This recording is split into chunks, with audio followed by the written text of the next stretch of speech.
Greetings and salutations, loyal viewers of this channel. My name is Sean, and it has happened again. Somebody has taken shots at former President Trump. This time it was on a golf course at, I believe, the Trump International Resort in Florida. And yeah, we have a suspect in custody. We don't know for sure, confirmed, what the name of that suspect is. Although at the time of me recording this video, there is a name floating around. We're going to get into this. But before we do, thank you to everybody who supports this channel via actualjusticewarrior.com/join.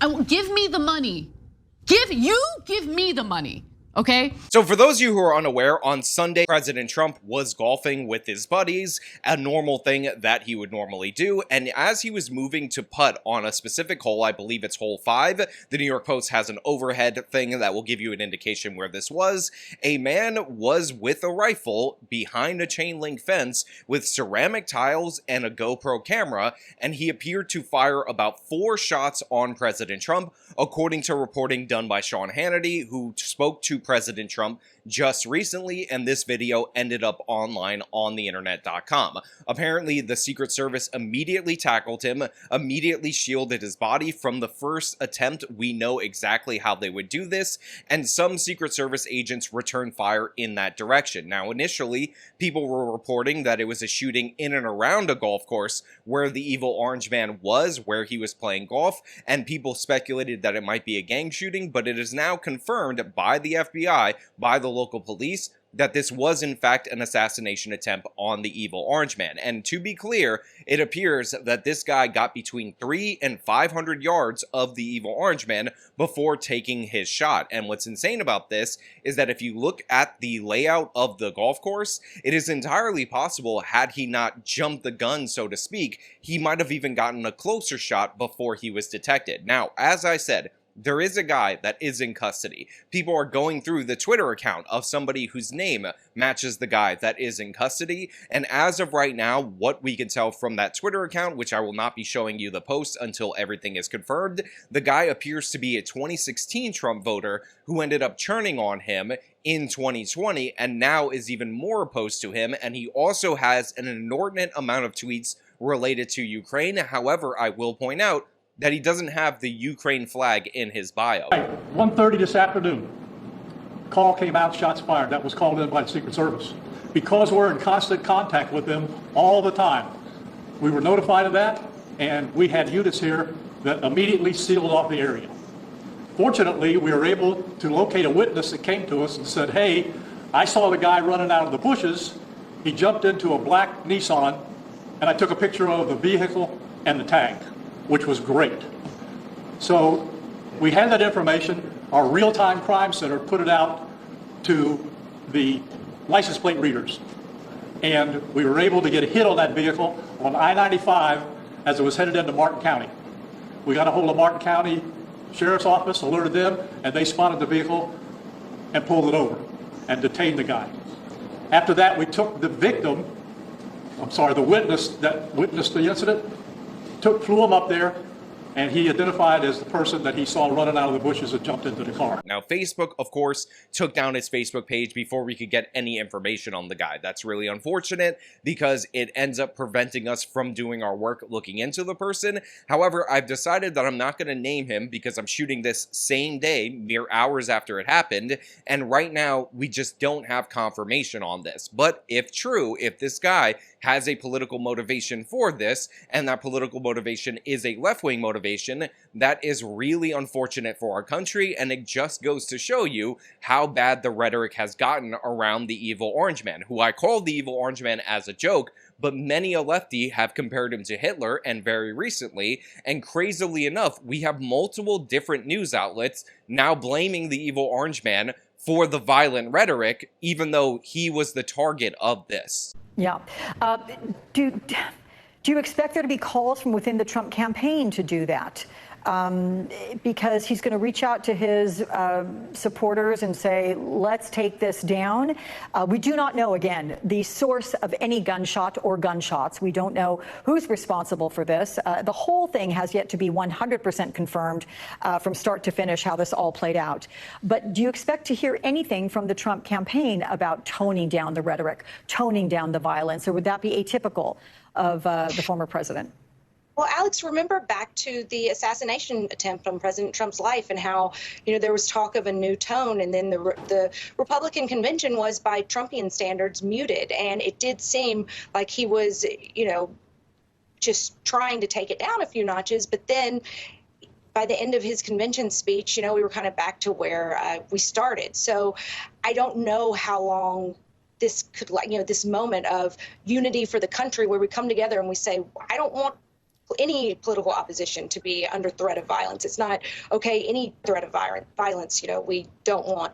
I would love for us to have a unity type moment, but I think it's probably going to be pretty fleeting, as we've seen in the past. Look, I expect the media to be really bad. I expect the media to be terrible and biased and all of that.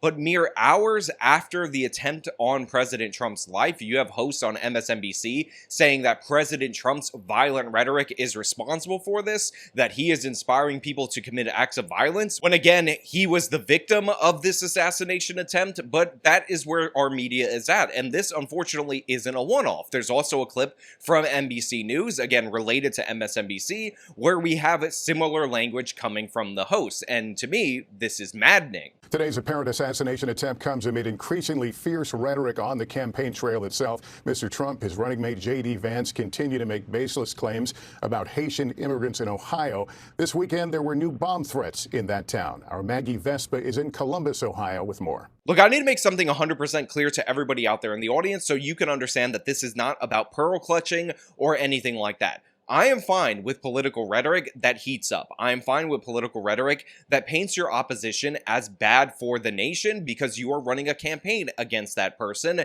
And let's be perfectly honest, decorum has dropped out of our political process a long time ago. That being said, when you do that, when you commit to that level, when you call your opponent a threat to democracy, when you call him Hitlerian and all these other various things that the mainstream media routinely does to the evil orange man, and then somebody who potentially might think that they're actually dealing with a Hitler-like figure does the logical response to if they actually believed Hitler was rising, you then can't wash your hands of it, or more importantly, you can't blame him for the people that want to hurt him. That is absurd in every possible way. That is insane in every possible way, and it's absolutely cowardice, and we would not accept that result for anyone if they were ever put in danger. And to be 100% clear, this attempt on President Trump and the previous attempt are horrible for our country. Any attempt on any president, on any candidate for president, has the potential to scar this nation for years to come.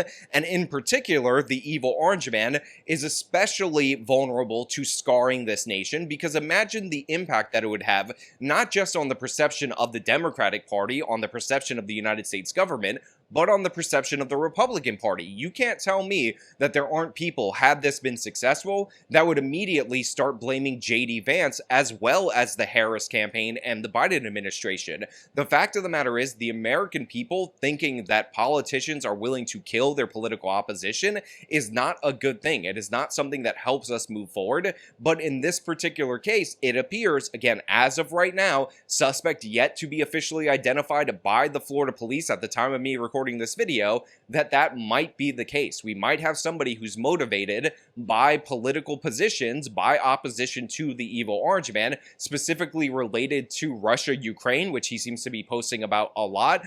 And that is a severe issue, especially when you remember that the evil orange man was harsher on the nation of Russia while in office than Biden was prior to the invasion of Ukraine. If you'll remember, Trump added lethal aid to the package of what he was delivering to the Ukrainians before the invasion while he was still in office, and President Biden essentially did what every single politician has done since they took office as president, post-Putin actually being the ruler of Russia, which was try a Russian reset strategy. So he pulled back that lethal aid, Russia invaded, and maybe the reason why they invaded is because of this potential Russian reset. So the idea that the evil orange man colluded with Russia or any of these things, that this person allegedly, if he is the same person, and if that same person has that Twitter account, was obsessed with, is a media creation. It is the consequences of their rhetoric. But long story short, so they were playing, they were on the fifth hole. And the way Steve described this, the way the president described it, they both had exactly the same story,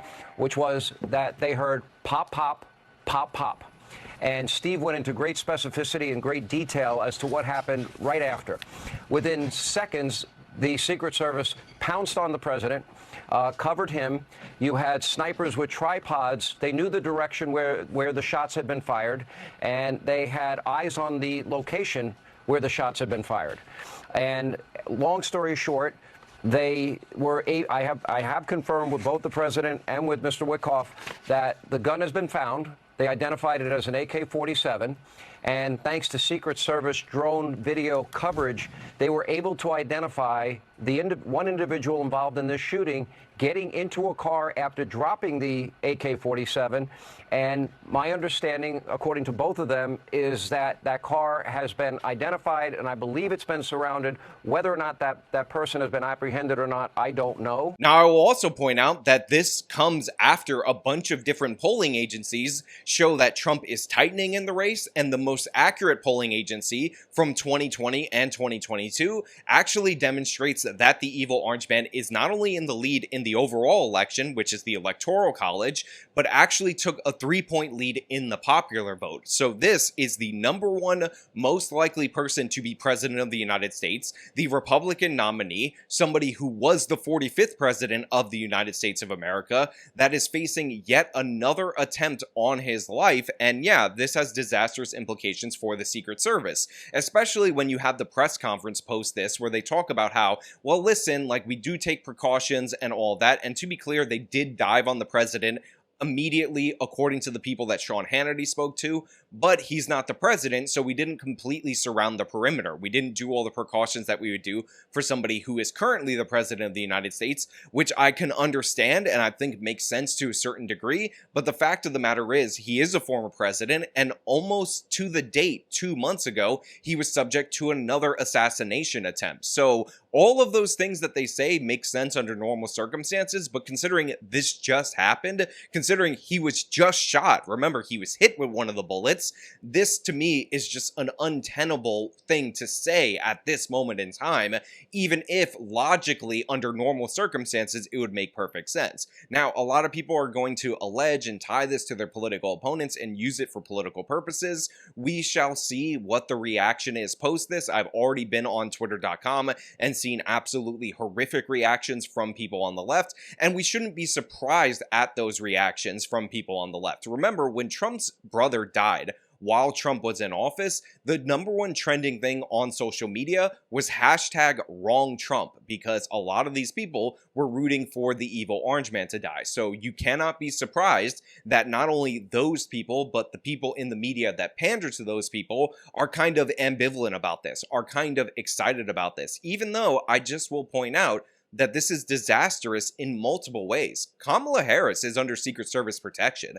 Joe Biden is under Secret Service protection. The fact of the matter is, a bunch of other former presidents are under Secret Service protection. So what you're looking at right now with another failure of the Secret Service with the evil orange man, while he's probably the most prominent person who is not president of the United States under Secret Service protection, is something for every single other person to be concerned about. It's something for every single other person to take seriously, to react to, and it's absolutely devastating in every possible way. Now, I know people are going to have their conspiracies. I know they're going to say that it was the Democrats and all this stuff. And again, I would say set that aside for now and just focus on the facts at hand as we have them. Wait for the state of Florida to confirm who this guy was. Remember, they have that transparency law, so when he's actually arrested and booked, his mugshot and information will become public. We will be able to view that, but dig into the potential suspects that are currently going out online and see if you can find any crucial information that might lead to a motivation. And again, this guy was captured alive. They found a GoPro camera. They found stuff that was potentially there to deflect against gunfire that was returned in his direction. And they found his rifle, and he was close enough where that rifle could have been effective in order to take out the president. So we got very close yet again, second time in just under or just over 2 months. And it's something that is very concerning. So yeah, while I would say let's call for calm down in this particular moment, the evil orange man is fine, the most important thing that I want you guys to all know is that when we have this guy's name confirmed, I will likely review all of the confirmed information about him in a later video. That being said, there's one other thing that I need to address, and that is the 3 names versus 2 names thing. You only get 3 names if you successfully assassinate a sitting US president. That is just a fact that we have to deal with. So anybody reporting that this guy has 3 names is fake news, just like with Thomas Crooks. Again, there is no credit for missing those particular shots. So I don't make the rules. I just want you guys to know that. I'm just enforcing them. You don't get the infamy of Lee Harvey Oswald or John Wilkes Booth by failing to assassinate somebody. The guy who shot Reagan, he did not get the 3rd name. He's considered John Hinckley Jr., not John Warnock Hinckley Jr., because that's the rule. That is the important thing that I need to establish. And again, it's not my rule. It is the standards and norms in the United States of America. So yeah, I'm glad the evil Orange Man is okay. It would be horribly scarring, and I don't care what side of the political spectrum you're on, if either one of these candidates had something bad happen to them or the sitting president had something bad happen to him. So people really need to just tone it down with the person that I'm opposed to is evil Hitler and democracy going to destroy the entire union. And, you know, if you're out there, maybe you should do something to stop him. That is the implication of those words. I know, of course, I'm speaking into the void because these warnings will go unheeded, but I want to know what you guys think down in the comments below. As usual, if you like the video, show them by leaving a like, subscribe for more content, follow me on the social media, support me with the support links in the description of this video. This has been me talking about yet another attempt on the evil Orange Man's life. Till next time.